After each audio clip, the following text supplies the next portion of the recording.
Magandang araw muli at mag-aaral tayo ng salita ng ating Panginoon at dito na po tayo sa huling series natin ng ating topic na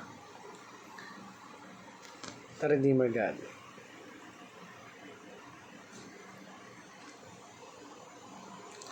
So, ang ating verse ngayon ay matatagpuan sa aklat ng Romans 8:19 hanggang 21. Sabi dito, sapagkat nananabik ang isang nilikha na ihayag ng Diyos ang kanyang mga anak. Nabigo ang isang nilikha hindi dahil sa kagustuhan nito, kundi dahil itinulot iyon ng Diyos. Gayunman, nagbigay rin siya ng pag-asa na ang lahat ng nilikha ay pinalaya ng Diyos upang hindi na ito mabulok at upang makabahagi ito sa maluwalhating kalayaan ng mga anak ng Diyos. So, yung ating topic ngayon is about the completion of redemption. Again, ito yung last topic ng series natin ng Redeemer God. So, dito kung papansin natin, ang completion ng redemption natin, talagang ibinibigay dito yung informasyon o inform tayong lahat na yung kasabikan ng Panginoon na maisagawa yung completion ng redemption ng ating Panginoon. At tunay nga na sabi doon sa naisahayag na ating Panginoon sa unang teaching natin, sabi doon, the creation has been under curse. So yung creation ng ating Panginoon, sabi nga ay lahat tayo na nilikha ng ating Panginoon ay under curse. Kasi alam natin nung una pa lang ay sa ating mga ninuno, nagkasala na si Eva at Adan. And hindi tayo makakaligtas o makakatakas dun sa curse dahil sa pagkakasala nila. Pero dahil nga sa habag ng ating Panginoong Jesus, ibinigay niya kanyang bugtong na anak upang tayong lahat ay maligtas. At salamat sa pagkakataon yun sapagkat ipinakita ng Panginoon kung gaano niya tayo kamahal. At tunay nga na hindi tayo pinabayaan, hindi tayo iniwan ng ating Panginoon, bagkus ay gumawa siya ng way para mabigyan natin ng kapurihan kanyang dakilang pangalan. Pangalawa, sabi dito, the creation waits for redemption. So, tayong lahat na likha ng ating Panginoon, sabi nga ay we have a Redeemer God na kung saan ay siya yung pinapupurihan at binibigyan natin ng karangalan sa buhay ng bawat isa sa atin. At sabi nga doon, the creation waits for redemption. Tayo ay nag-aantay na sa muling pagbabalik na ating Panginoon ay makasama tayo at mabigyan tayo ng isang buhay na walang hanggan sa piling ng ating Panginoon. At ang sarap isipin na kabilang tayo sa minamahal ng ating Panginoon. So, number 3, sabi dito, the creation will be liberated by decay. So, yung creation ng ating Panginoon, ang mundo natin ay masasabi natin na talagang paganda ng paganda compared dun sa mga nangyari na nagdaang taon. Pero sabi nga, hindi natin matatakasan yung gawa ng mundong ito. At kung hindi tayo magiging matatag o matibay sa harapan ng ating Panginoon, ay hindi natin malalampasan ang lahat ng bagay na ito o maaari tayong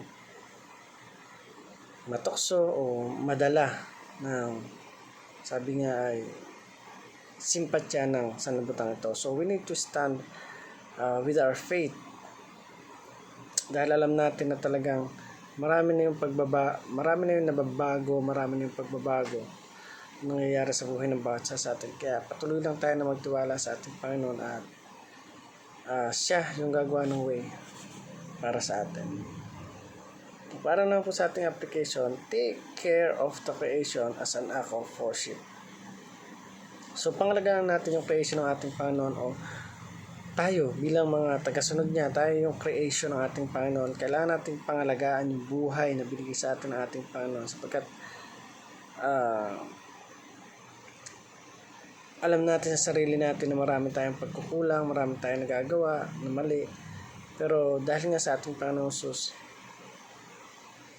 nagkaroon tayo ng pag-asa na muling maligtas at makapiling ang ating Panginoon. So sabi doon, take care of the creation as an act of worship. So ingatan natin yung buhay na binigay sa atin ng ating Panginoon. May iba't iba tayong pinagdadaanan sa buhay, may iba't iba tayong problema, but ang Panginoon, never niya tayo iniwan sa mga sitwasyon na kailangan natin siya. So maraming uri ng pag-worship sa ating Panginoon. Yung simple lang na maglimot o hindi maging dahilan ng pagkakaroon ng kalat sa mga street o sa mga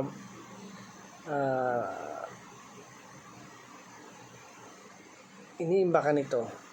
At sa na-experience natin, talagang marami tayong nakikita na ang duduming lugar, pero hindi nagiging dahilan din ito minsan kung bakit marami yung mga hindi nagkakaroon ng magandang experience dun sa isang pamilya. At dahil nga mababaw yung pananampalataya na meron siya, mabilis siyang madala o mahok ng kanyang galit o ng kaaway o ng ano mga bagay na kapamaraanan.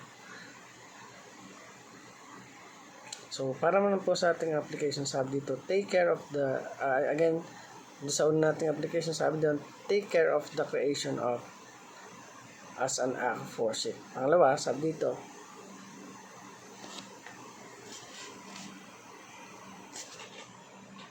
sabi doon, praise God for every human experience. So, papurihan natin ang ating Panginoon sa lahat ng nangyayari, sa lahat ng na-encounter natin, sa lahat ng nakikita natin, ay dapat lagi natin inisip na kung mapupurihan ba natin ang ating Panginoon sa ginagawa natin o kung malulugod ba siya sa buhay ng bawat isa sa atin. So, we need to praise God for every human experience. Kasi may kanya-kanya tayo na experience kapag nag-worship tayo sa ating Panginoon. Marami tayong pinaparealize ang Diyos sa atin nung time na kailangan natin ang Diyos. So, praise God for every human experience. Mga nararanasan natin sa buhay, sabi nga mas maganda na mailabas, may kwento para alam nila ano ba yung side ng story ng Mega Sardines. So, next po is yung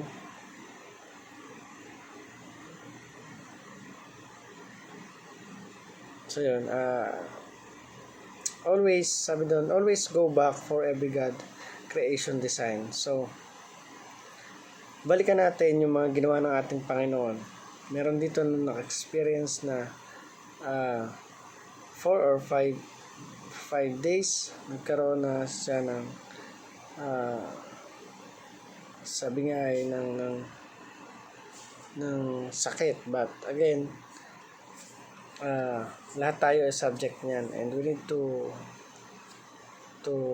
rely dun sa mga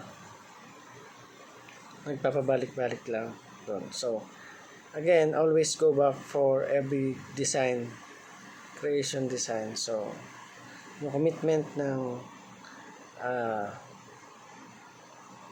bawat isa sa ating paano tayo maglingkod sa ating Panginoon, sabi doon, always go back for every God's creation design. So tingnan natin kung gaano kaganda at nakaka-amaze yung creation ng ating Panginoon sa maikling panahon lamang. So sabi nga, ang Diyos na ay magbabalik sa lahat ng ginagawa nila, at alam ko na talagang